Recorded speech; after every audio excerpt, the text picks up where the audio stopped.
जय गुरुदेव।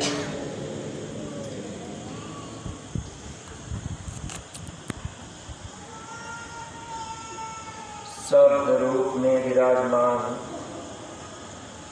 परम पूज्य स्वामी जी महाराज,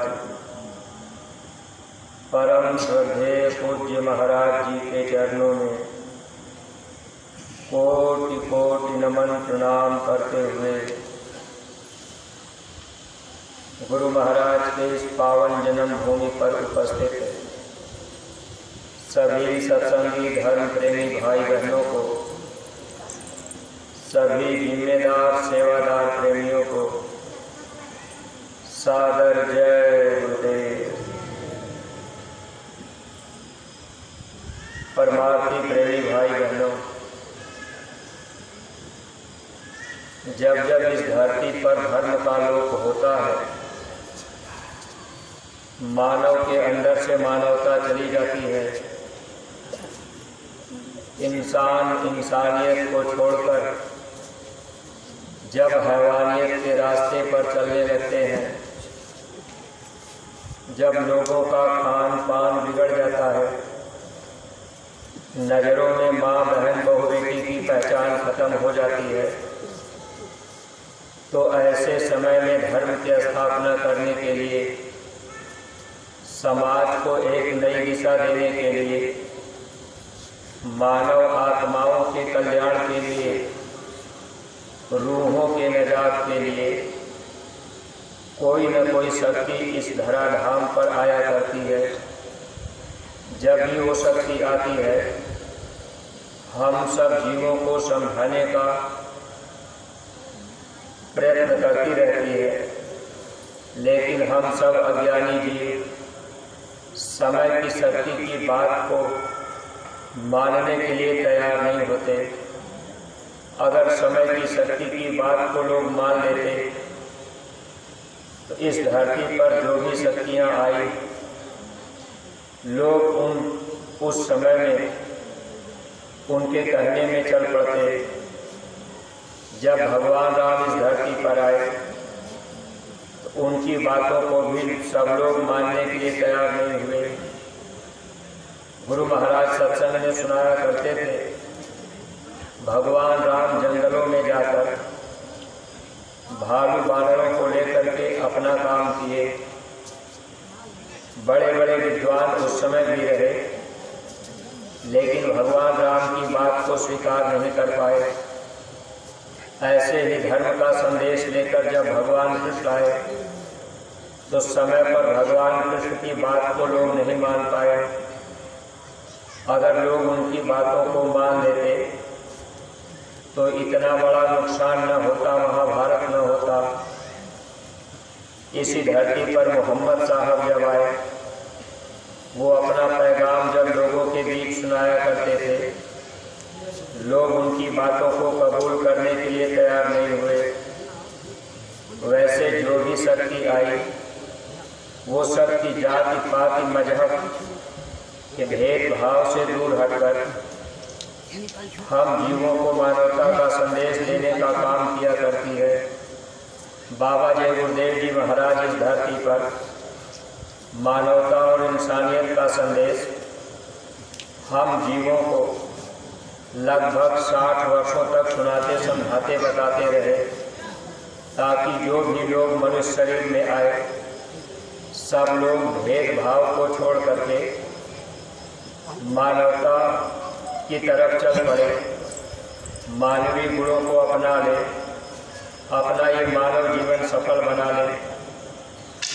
गुरु महाराज इस धरती पर सब लोगों को एक सूत्र में बांधकर प्रेम प्यार से धर्म के रास्ते पर लाने का प्रयास करते रहे।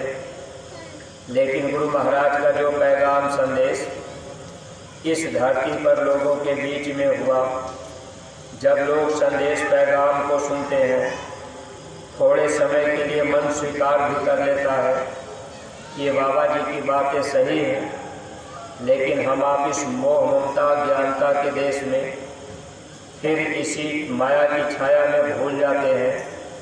जाति पात धर्म और मजहब में समझकर फिर हम सब लोग हकीकत से दूर होकर इस मानव जीवन को व्यर्थ में ही गंवा देते हैं। अगर महात्मा जीवन में मिल जाए, हम लोग उनकी बातों को मान लें, उनके कहने में हम आप चल पड़े, तो यह मानव जीवन पाना हम लोगों का सार्थक बन जाएगा। अगर इस मनुष्य शरीर को पाकर हम लोग मानव शरीर का असली काम नहीं कर पाए, तो जब इस शरीर का समय पूरा होगा, इस जिस्म से रूह को निकाल दिया जाएगा, नेक और बद कर्मों का हिसाब किया जाएगा। कितना अच्छा कर्म हम लोगों ने किया, कितना बुरा कर्म हम लोगों ने किया, अब ये दोनों कर्मों का हिसाब होगा। जब उस खुदा की अदालत में हिसाब होता है, वह मालिक फिर हम लोगों को सज़ा सुना देता है। गुरु महाराज सत्संग में बताया करते थे, इस जिस्म के दोनों कंधे पर 2 फरिश्ते बैठकर नेक और बद कर्मों को लिखते रहते हैं। जैसे बच्चा 5 साल का हुआ, अब जो भी अच्छा बुरा कर्म बच्चा करता है, उसके कर्मों को बराबर लिखा जाता है। अब कुदरती कैमरे में उसकी फ़ोटो भी छपती रहती है।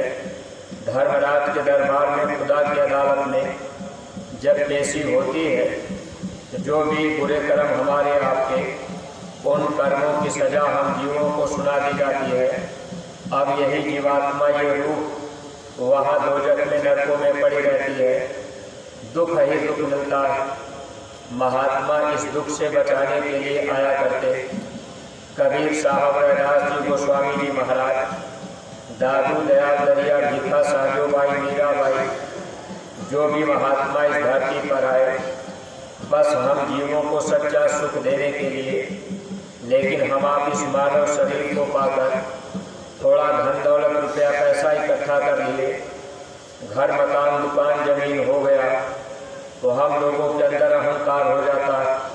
फिर हम लोग अपनी विद्या के, बुद्धि के, धन के अहंकार में समय पर महात्मा की बातों को सुनना पसंद नहीं करते। कभी सुनने का मौका भी मिला तो अहंकार में हम आप डूबे रहते हैं। फिर हम लोग अपनी बुद्धि की पहलवानी करने लगते हैं। ये जीवन हम लोगों का धोखे में निकल जाता है। फिर ये मनुष्य शरीर का मौका बार बार मिलता नहीं। इसलिए सत्संगी प्रेमी भाई बहनों, हम लोगों का ये सौभाग्य है कि ऐसे समय में गुरु महाराज ने हम लोगों के बाह को पकड़ लिया। हम लोग भी अपने जीवन में अच्छा बुरा जो भी कर्म किए, गुरु महाराज हम जीवों के बुरे कर्मों की तरफ ध्यान नहीं दिए। यानी अगर गुरु महाराज हम लोगों की बुराइयों की तरफ ध्यान देते, तो हम लोग नाम पाने के अधिकारी न बन पाते। गुरु महाराज ने हम लोगों की बुराइयों पर पर्दा डालकर अब हम जीवों को नाम की दौलत दे दी। चाहे हिंदू, मुसलमान, सिख, ईसाई कोई भी पहुंचा, गुरु महाराज ने कोई भेदभाव नहीं रखा। बस मानव जाति में, यानी मनुष्य शरीर में रहने वाली आत्माएं, महात्मा उनसे प्रेम प्यार करते हैं। महात्मा उनको समझाने का प्रयास करते हैं, क्योंकि इसी मनुष्य शरीर के अंदर उस परमात्मा को, मालिक को, खुदा को पाने का एक रास्ता है। वह रास्ता सबके लिए एक ही है। लेकिन जब सच्चे महात्मा फकीर मिलते हैं, तब वो रास्ता हम जीवों को बता देते हैं। जब तक हम आप सच्चे महात्मा के करीब नहीं जाते, फिर हम आप बाहर दुनिया में जब भटकते रहते हैं, लड़ाई झगड़े में हम आप फंसे रहते हैं, देवी देवता, तीर्थ व्रत, अब इसी में हमारा आपका समय निकल जाता है।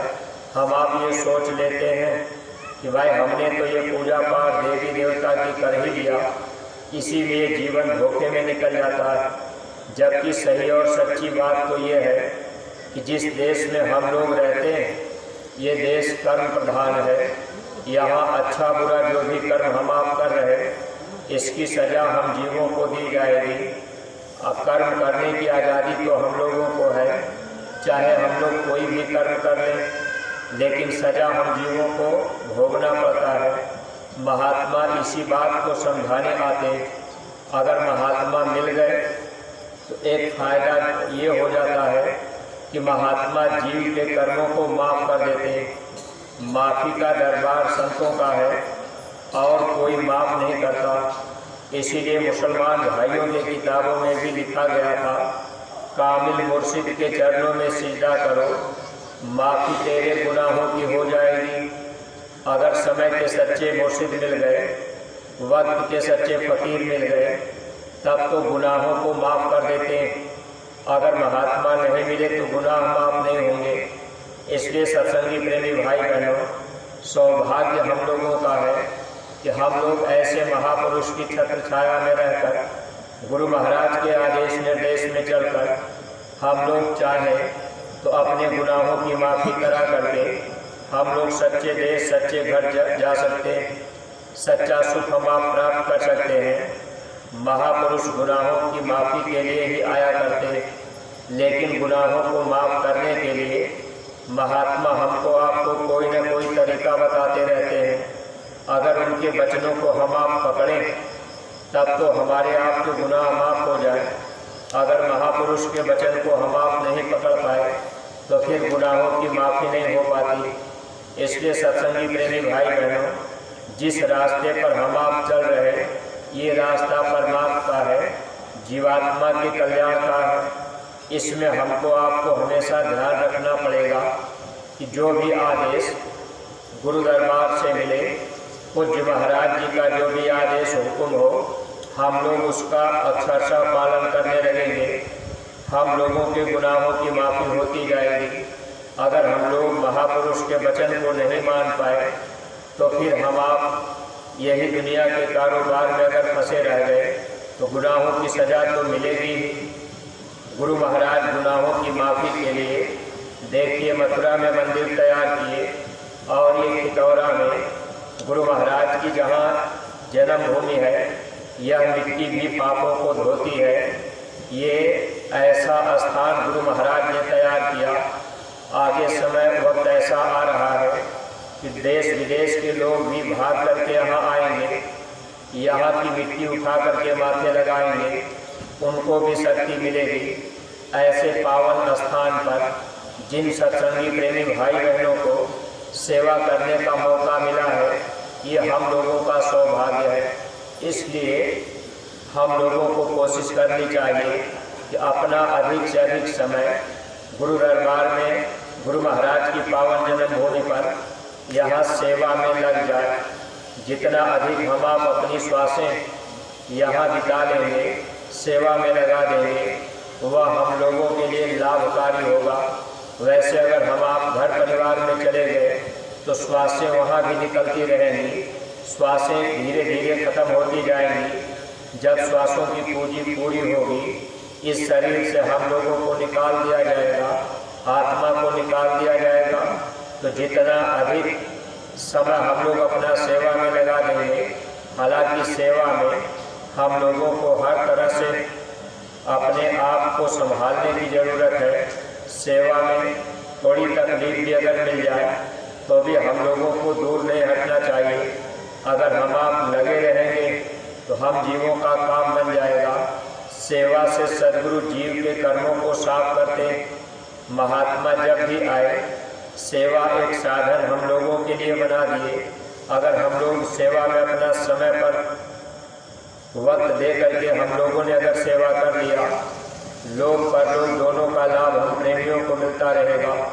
इसीलिए पूज्य महाराज जी ने हम प्रत्येक सत्संगी प्रेमी भाई बहनों के हित के लिए जो आदेश गांव गोद लेने का दिया है, अगर हम आप सत्संगी प्रेमी भाई बहन एक एक गांव को गोद ले करके उस गांव में जा करके गुरु महाराज की बातों को फैला दें, गुरु महाराज की बातों को बता दें, तो मनुष्य शरीर में रहने वाली आत्माएं, हिंदू मुसलमान सिख ईसाई, सबके विचारों में परिवर्तन होगा। लोग शाकाहारी सदाचारी अगर बन गए, लोगों के गुनाहों की माफ़ी हो जाएगी। अगर गुरु महाराज के दरबार में पधार गए, महापुरुष के नज़दीक आ गए, तो महात्मा उनके गुनाहों को भी माफ़ कर देते हैं। इसीलिए सत्संगी प्रेमी भाई बहनों, जो आदेश गांव गोद लेने का दिया गया, इसका बहुत बड़ा रहस्य है।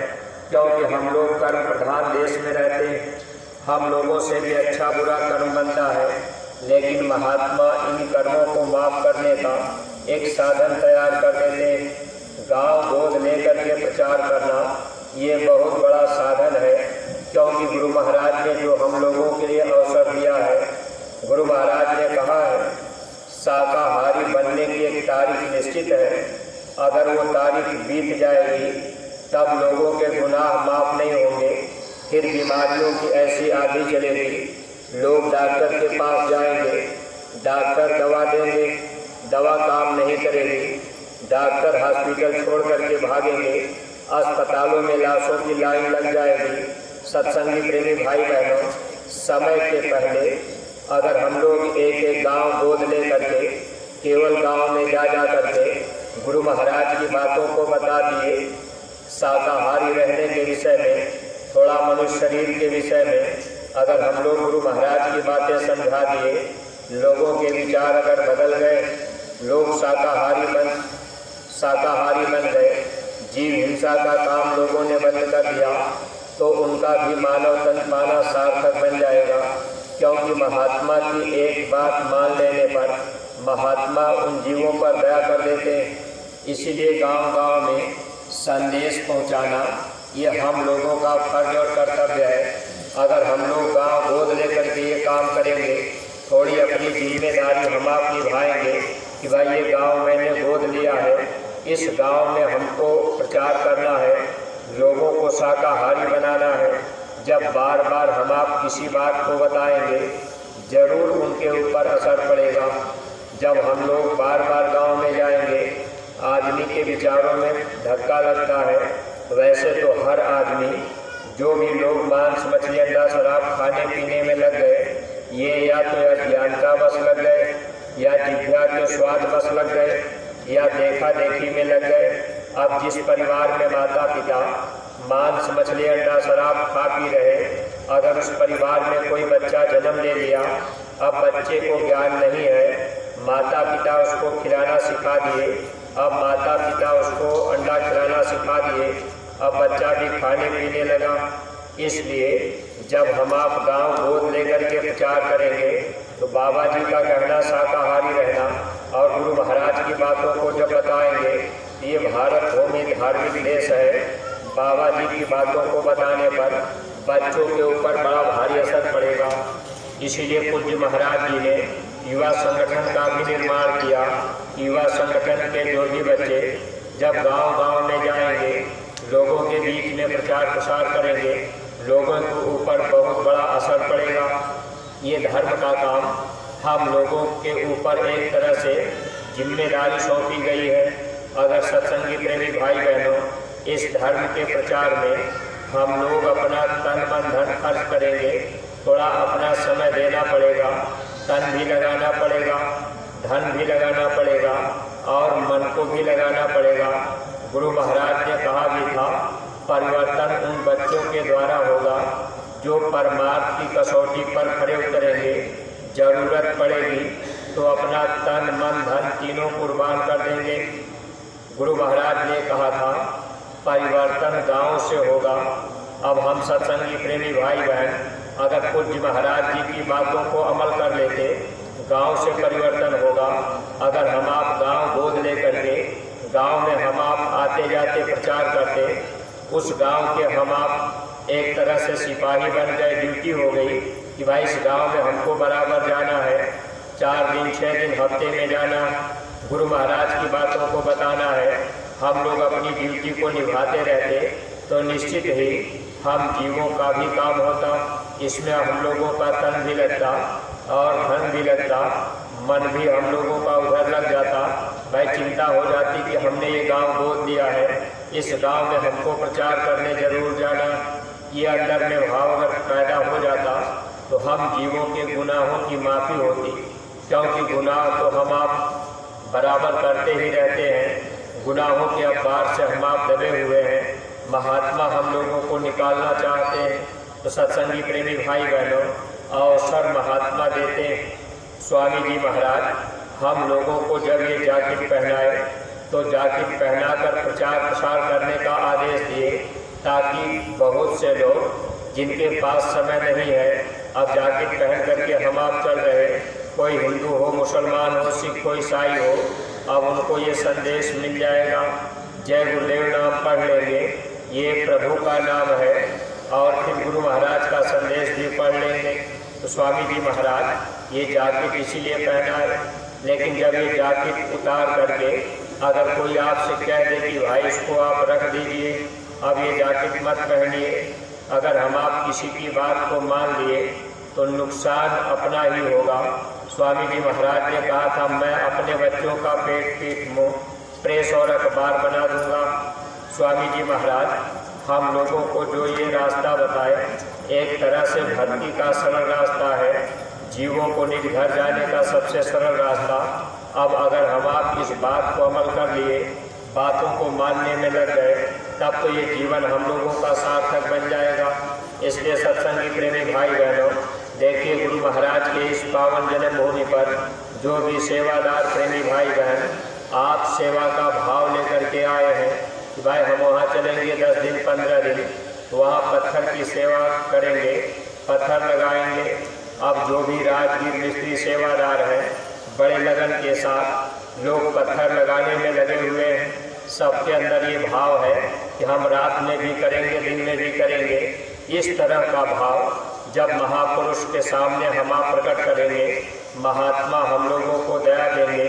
अब हर तरह से दया मिलती है, बीमारी परेशानी तकलीफ़ों में भी हम लोगों को लाभ मिलता है। अगर हम आप भाव से सेवा करने लग जाएं तो हम लोग दया के पात्र बनते जाएंगे। देखिए इस समय जो सेवाएं यहाँ पर चल रही, लगभग हर प्रकार की सेवाएं हम लोगों के लिए मुख्य सेवा है। धान की रोपाई और धान के बीज को उखाड़ना, अब ये भी सेवा रोज रोज हो रही है। इसमें भी लोगों को कीचड़ पानी में जाना पड़ता है। फिर भी सत्संगी प्रेमी भाई बहनों, कभी अपने मन को उधर से हटाना नहीं है। अगर हम आप भाव सहित सेवा करते रहे तो महात्मा हर तरह से हम लोगों को दया देते हैं। बीमारियों में तकलीफ़ों में भी लाभ मिलता है। हालांकि हमारी आपकी कोई इच्छा नहीं होनी चाहिए कि भाई हम सेवा कर रहे तो ये हमारी बीमारी दूर हो जाए। कभी कभी हम लोगों के अंदर इच्छा बनती है कि भाई चलिए खितौरा चलेंगे, 10 दिन सेवा करेंगे, ये तकलीफ़ है, ये बीमारी है, ये बीमारी हमारी दूर हो जाएगी। हम वहाँ चलेंगे, महाराज जी से प्रार्थना करेंगे कि हम 10 दिन सेवा कर रहे हैं, मेरी तकलीफ़ दूर कर दीजिए। सत्संगी प्रेमी भाई बहनों, ये बीमारियाँ कर्मानुसार आती हैं, और जो भी कर्म हम लोगों ने किया है, जो प्रारब्ध कर्म है, वह जीव को भोगना पड़ता है। इसलिए जो भी बीमारी परेशानी तकलीफ आ जाए, गुरु की दया और मौज समझकर, अपना कर्म समझकर अगर हम आप उसको भोगते रहे और गुरु वचनों से हम आप पीछे नहीं हटे, भाव अपना सेवा का सही रखेंगे, निश्चित ही हम जीवों का काम बनता जाएगा। जब भी हम आप सेवा में आवे तो सेवा करने पर हम लोग कभी किसी तरह की फल की इच्छा न रखें कि भाई हम 10 दिन सेवा करेंगे। अब मान लीजिए कोई सेवा में आया, अब आपकी दुकान अच्छी नहीं चल रही, अब आप सोचेंगे चलो भाई 10 दिन सेवा करेंगे, वहाँ गुरु महाराज से प्रार्थना करेंगे कि हमारी दुकान अच्छी चलने लगे। तो आए प्रेमी भाई बहनों, दुनिया की चीज़ अगर हम आप सत्संग में आकर, अगर हम आप गुरु महाराज के दरबार में पहुंचकर नाम दान पाकर अगर दुनिया की ही चीज़ मांगते रह गए तो फिर तो फसाव दुनिया में ही होगा। स्वामी जी महाराज कहते थे कि बच्चे आप अपने घर जाने की आशा बांधो, अगर यहाँ की आशा इच्छा रहेगी तो फिर यहीं रुकना पड़ेगा। इसलिए कभी भी परमार्थी राह पर दुनिया की चीज़ों को नहीं मांगना चाहिए। अगर धन दौलत रुपया पैसा मांग ही लिए, मान लीजिए हम आप गुरु महाराज से रोज कहें कि हमारा मकान अच्छा बन जाए, हमारे पास 4 चक्के की गाड़ी हो जाए, तो सत्संगी प्रेमी भाई बहनों, अगर वो गाड़ी हो भी जाएगी तो फिर वो हमारे आप के लिए हमेशा के लिए तो रहेगी नहीं।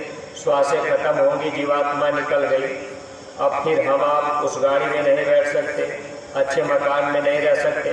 अगर मान लीजिए किसी के पास धन दौलत रुपया पैसा है, अब वो धनी मानी व्यक्ति है, अगर उनको गुरु नहीं मिले, गुरु भक्ति नहीं कर पाए, तो ऐसे जीव फिर 84 और नरकों में जाते हैं, वहाँ सर्प की योनि में चले गए, वहाँ कुत्ते की योनि में चले गए।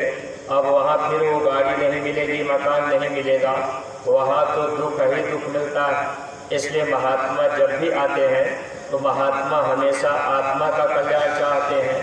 आत्मा के कल्याण के लिए कभी दुनिया की चीज़ अगर हम आप मांगेंगे तो इसमें अपना परमार्थ धीरे धीरे खत्म होता है। मान लीजिए थोड़ी बहुत हम आप कमाई किए, थोड़ा हम आप सेवा किए, गांव गोद लेकर के प्रचार प्रसार किए और फिर हम आप गुरु महाराज से या महाराज जी से प्रार्थना कर दिए कि हमको ये चीज़ मिल जाए। जब ये चीज़ मांग लेंगे तो फिर अपना परमार्थ बनेगा कैसे। इसलिए स्वामी जी महाराज ये बात समझाया करते थे कि ये माया की जो छाया है, ये माया का सामान, इसमें जीव फंसता जाता है। हालांकि माया चाहती है इस जीव को हमें यहाँ फंसा दें, यहाँ से ये जीव निकलने न पावे। कभी कभी सत्संगी प्रेमी कहते हैं कि भाई हमारी एक दुकान थी, अब 2 दुकान हो गई, गुरु महाराज की बड़ी दया है। यानी संसार का धन दौलत जब बढ़ता है तब तो हम आप कहते हैं गुरु महाराज की दया है।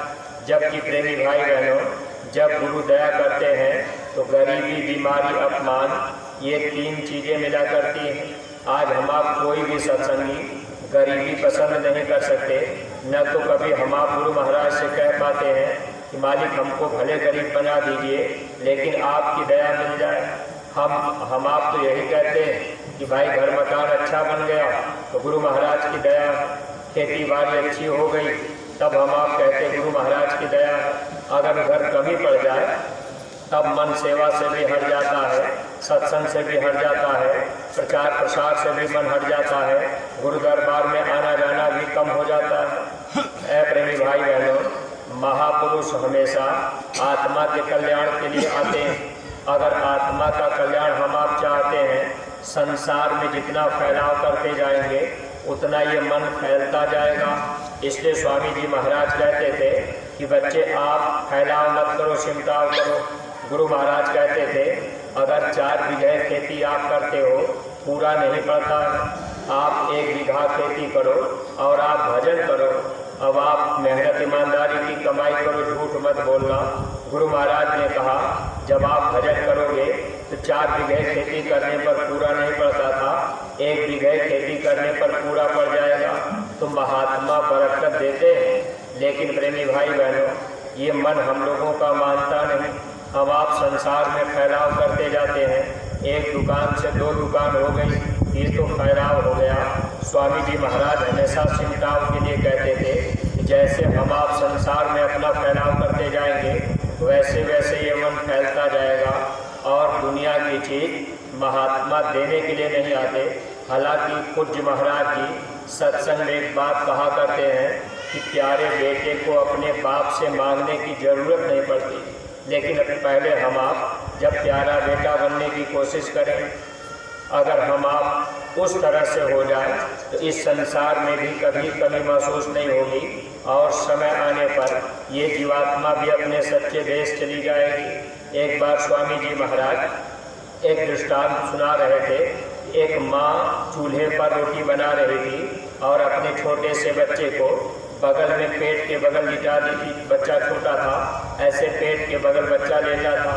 माँ रोटी बना रही थी, चूल्हे में आग की अंगीठी जल रही थी। अब वो आग बहुत तेज लाल, उसमें से लाल पीली ज्योति निकल रही थी। तो अब छोटा सा बच्चा, अबोध बालक, वो नहीं जान रहा कि ये आग है, तो बच्चा अपना हाथ बढ़ाता था चूल्हे की आग को पकड़ने के लिए। जब बच्चा धीरे से हाथ आगे बढ़ाता था तो माँ उसके हाथ को मोड़ के पीछे कर देती थी। तब बच्चा रोने लगता था। कुछ देर रोने के बाद फिर चुप होता था, फिर बच्चा हाथ आगे बढ़ाया आग को पकड़ने के लिए, फिर माँ हाथ उसका पीछे कर देती थी, फिर बच्चा रोने लगता था। गुरु महाराज ये बात समझाया करते थे कि माँ को पता है कि ये आग है, अगर बच्चा पकड़ लेगा तो जल जाएगा, लेकिन बच्चे को नहीं पता है। वैसे परमार्थ के रास्ते पर हम लोग अबोध बालक हैं। ये संसार की चीज़ें, ये जो माया की चीज़ है, ये हम लोगों के लिए परमार्थी राह पर आग के समान है। अगर हम लोग चाहते हैं कि मेरे पास धन दौलत हो जाए, तो महात्मा जानते हैं कि जीव इधर अगर फंस गए तो फिर इधर से छुटकारा जल्दी होगा नहीं।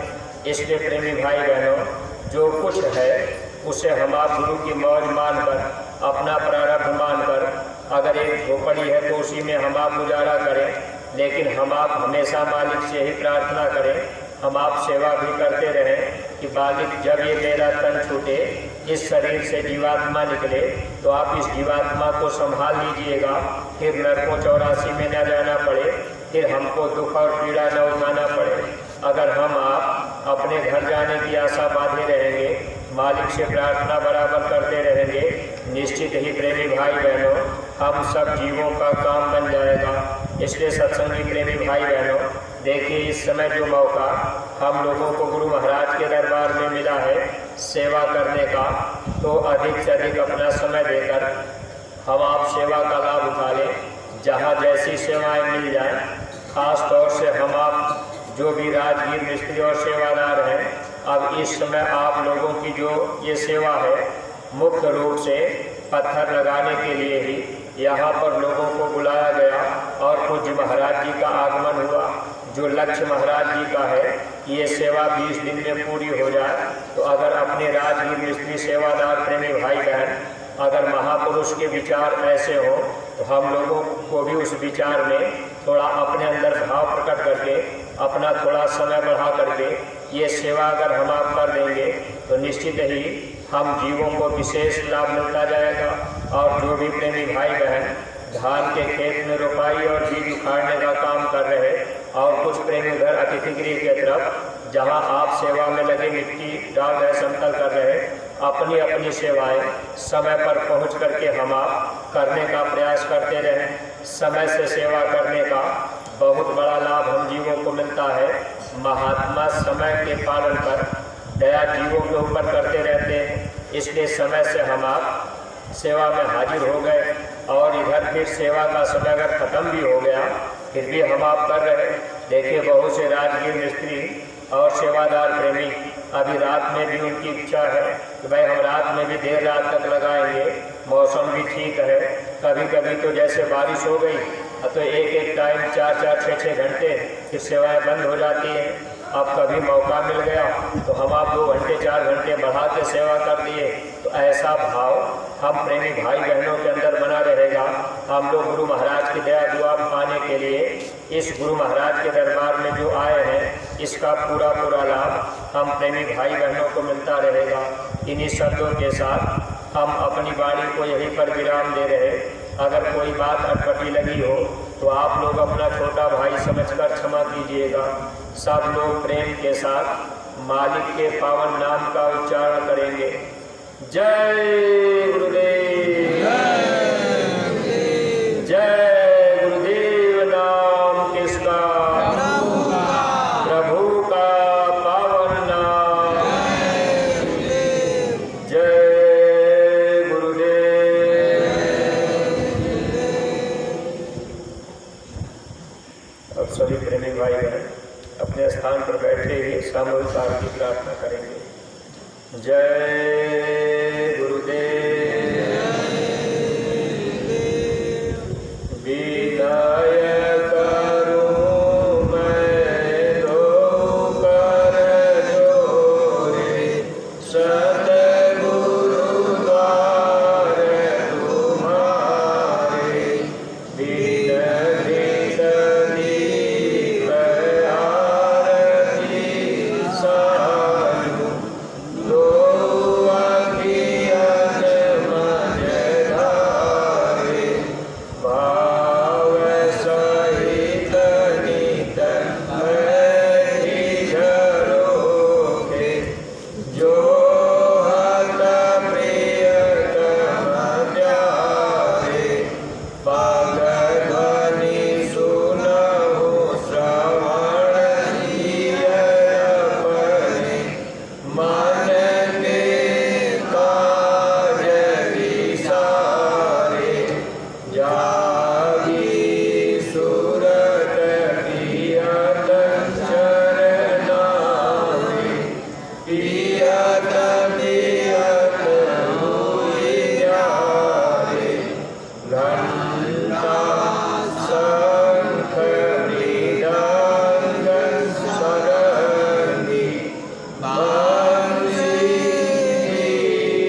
हाथ जोड़कर विनय हमारी हो जाए सब साकारी।